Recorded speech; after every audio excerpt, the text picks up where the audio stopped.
Greetings aspirants, I welcome you all to UPSC Guide. So today we will see some questions from your daily mains answer writing initiative.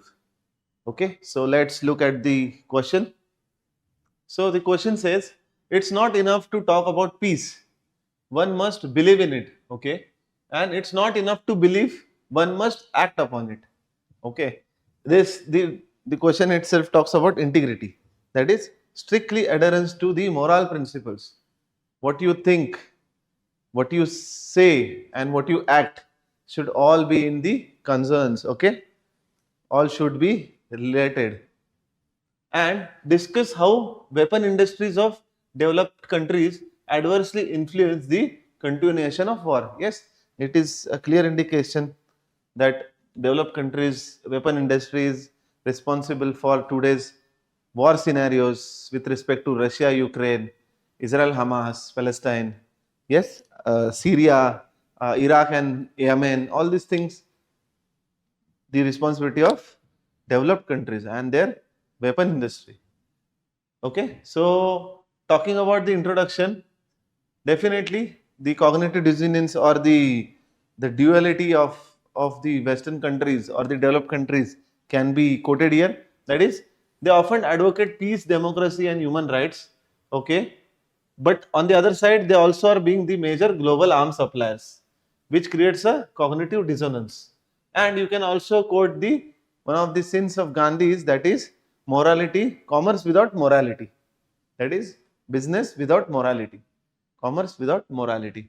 Now, talking about your first part, that is what are the ethical concerns of double standards in global arms trade. Yes. So, on one side, if you see the first point, on one side, these people like developed countries are promoting peace, but also on the other side, they are the largest arms suppliers.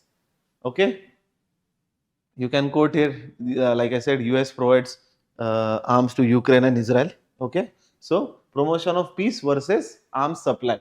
Second, support for democracy versus arms sales to authoritarian states. Okay, support for democracy versus arms sales to authoritarian states, like regime of Saudi Arabia. Okay, so US as well as UK, France, these promote the arm exports to the regimes, authoritarian regime of Saudi Arabia, and this is contributing to the Yemen conflict. Okay, same happened in Afghanistan also, Taliban Afghanistan issue. Okay, then third is economic interest over global stability. Okay, economic interest over global stability, promotion as well as gaining economic economic gains are more preferred over promoting a peaceful and stable international setup. Okay, so US has totally in 2022 exported total 44.5 billion of exports. Okay, another thing is selective peace advocacy, that is selective moralism. Okay, the US supports Israel while advocating peace in the other regions. Okay, and the other side, Russia supplies arms to Iran and Syria. Okay, so they will talk about peace at UN, UNSC, all these forums. They will definitely talk about peace, but they will also act selectively moral with respect to their favored nations, Israel, okay, USA, and perpetuation of violence rather than fostering peace. Weapon industries fuel going violence and suffering. Definitely, the military corps going in the African states, the huge arms trading, the issues of piracy, sorry, pirates, all these things. Again, Boko Haram, uh, terrorism. Yes, who is promoting this? Organized crimes. Yes, all the developed countries for their vested interest. Now, what are the ethical consideration of powerful nations to top continuation of ongoing? Therefore, that's the first thing, or what ethical principles these developed countries should be following so that there would be a peaceful nation or peaceful international setup here. First of all, they should try to respect the international laws. Whatever the laws are designed with the consensus orientation, of more than 185 or 190 countries should be strictly adhered, okay, and respected. The UN approved intervention in Libya upheld global legal standards for military action. Okay, same. Now these war frontiers have been shifting to the space, but there are some there are some laws with respect to space, regulation of space setup or the space ecosystem. Those should be strictly followed. Or if you can quote, there are laws about UN clause with respect to marine setup. All this should be strictly adhered and respected. Okay, then should be human rights protection.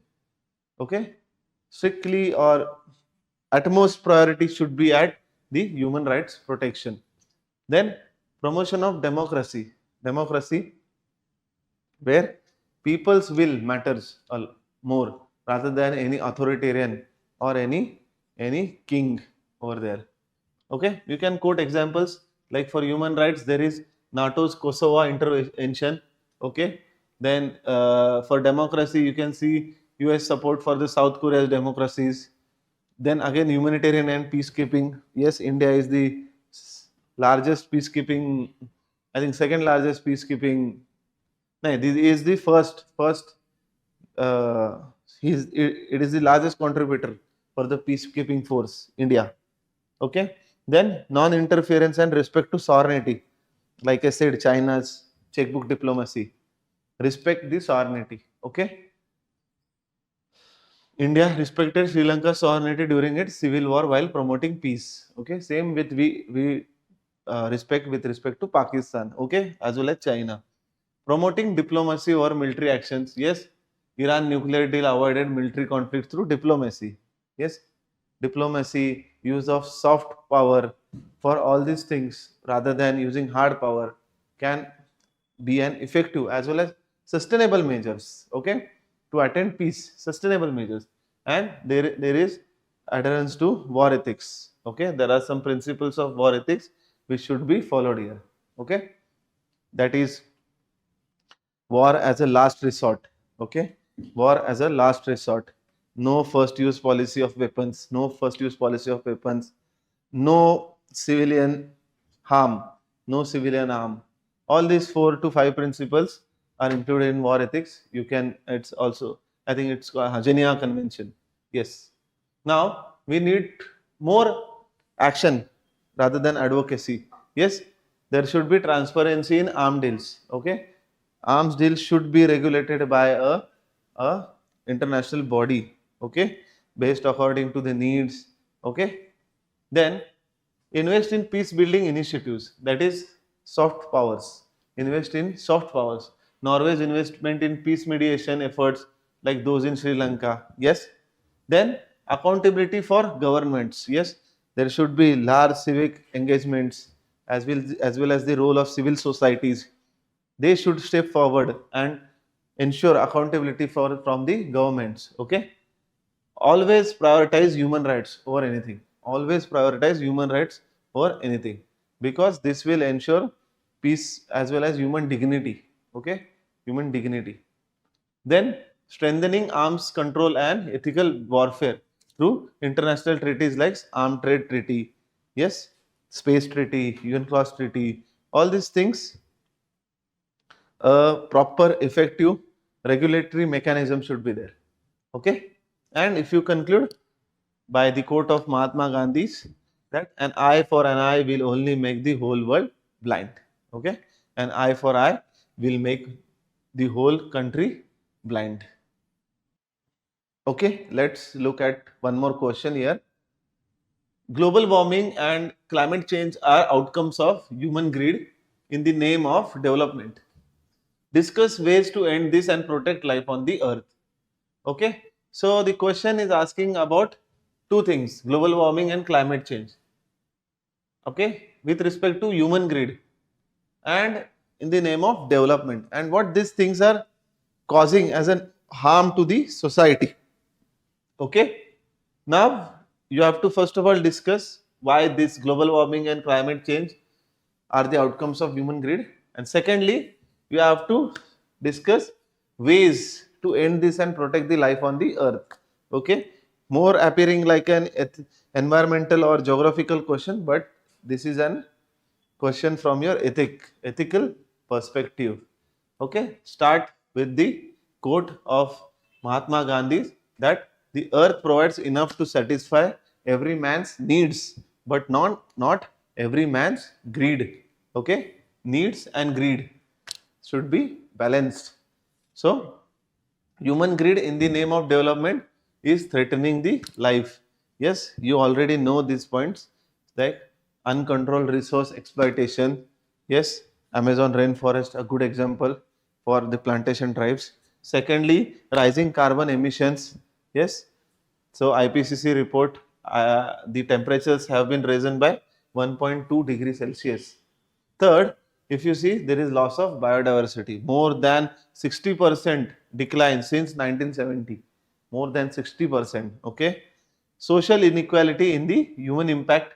Yes, according to vulnerable communities, they are facing more sea level rises, island emergence, submergences, as well as non-tropical communicable diseases. All these things, neglected tropical communicable diseases, heat waves, cloudburst, all these impacts are more causing or more affecting the marginal sections, okay, the island countries or the third world countries. Then there is violation of environmental ethics. Yes, coral bleaching, mangroves are being cut down. Okay, no social impact assessment, environmental impact assessment are been not been carried out effectively. So environmental ethics has been largely under the attack. Okay, unsustainable urbanization. Yes, uh, claims or like illegal settlements on the river basins. Yes, river basins. Then the promotion or the loss of green and blue spaces, more and more concretization, heat islands. All these are the consequences of unsustainable urbanizations. All this resulting into the frequent occurrence of floods. Okay, floods are been frequently occurring. Chennai, Mumbai, Delhi. Okay, then sustainable development is not been ensured. That is, future generations are at risk. Okay, because resource mismatch would be there. The available or the required resource would not be provided in sufficient amount to the upcoming generations. So short-term economic gains undermine the long-term environment sustainability, living futures. Yes, because of these things, the promotion or the propagation of communicable as well as non-communicable diseases have been occurring at a huge level. Okay, recurring occurrence of pandemics. Okay, now what would be the measures to protect the life and the environment? So if you see, we can write here according to stakeholders like government, the private institutions, the citizens.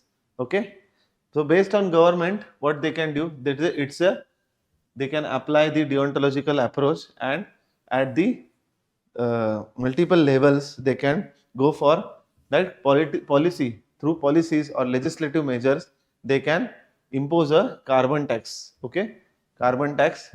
Second, investment in infrastructure, like what I said, green and blue spaces should be revived. Okay, more and more conservation of wetlands, mangroves, okay, corals, all these things should be plantation drives, Miyawaki method. You have learned it all. Okay, you can quote it here. All this your Aravalli's green wall project, all this can be quoted here. You should strengthen your regulatory mechanisms. That is environmental impact assessment, social impact assessment, carrying out social auditing. All these things are under the regulations. Your uh, national, okay, green tribunals. Yes, national green tribunals. All these things. Your national action plan for climate change. Okay, air quality index. Okay, then ensuring the ecocentrism. Okay, every action, your every action should be more and more in more and more implementing or having the environmental ethical perspective. Okay, that is use of digitalization, so that less deforestation has been carried out. Okay, use of more and more renewable sources, solar, International Solar Alliance, one example of India's promoting the targets of renewable energies. Okay, become carbon neutral. Okay, use of EVs, odd and even policies, all these things are being included into ecocentrism. Then what should people do? What should citizens do? So there is mission life. Okay, mission life, adopting ecological friendly habits, that is less use of plastics, use of more jute bags, cotton bags. Okay, recyclable bags. Then community based conservation projects, more and more plantation drives, river cleaning projects, all this should be carried out. Okay, more and more donations of trees, plants, rather than costly gifts. Okay, or like Chipko movement, Green Wall, Great Green Wall in Africa, as well as Aravalli ranges. Okay, using more and more solar or renewable energies for your daily uses. Okay, more and more use of community transportation rather than private transportation. Small things make a large impact. Businesses should be following the sustainable practices, ESG practices. Okay, environmental social governance practices, clean technologies. uh, okay, more and more public transport promotions. Okay, more and more benefits for turning or adopting renewable energy sources. For example, government gives subsidies for EV bikes and cars. Okay, can be quoted here. Then there is corporate social responsibility, CSR. CSR, more and more funds should be infused into building green and blue infrastructures. Okay, then what can global community do? Global community, like I said, International Solar Alliance, Paris Climate Summit. Okay, all this CDRI, Sendai framework. Okay, all these things can be quoted here. And at a larger picture, uh, international level, there should be technology transfer, more and more funding should be ensured, you know, so that these developed countries, as well as third world countries, they adopt to more and more cleaner and efficient and more sustainable energy sources, rather than depending upon the fossil fuels which are more polluting. Okay, okay, and you can conclude based on securing a natural positive world by 2030, or any sustainable development goal can be quoted here. Okay, so that this human greed will be lessened, and more individuals or people's need are to be protected. Okay, thank you. Greetings, aspirants. I hope you are doing well. Thank you for the overwhelming response for our daily mains answer writing initiative. Your hard work and enthusiasm was commendable. Therefore, we had put a lot of efforts to check your more than thousands of copies. Now, as the prelims is approaching within 100 days, we are just shifting our focus from the daily mains answer writing initiative towards the prelims oriented sessions as well as exercises. So stay tuned and keep your trust and faith in UPSC Guide along your journey. Thank you.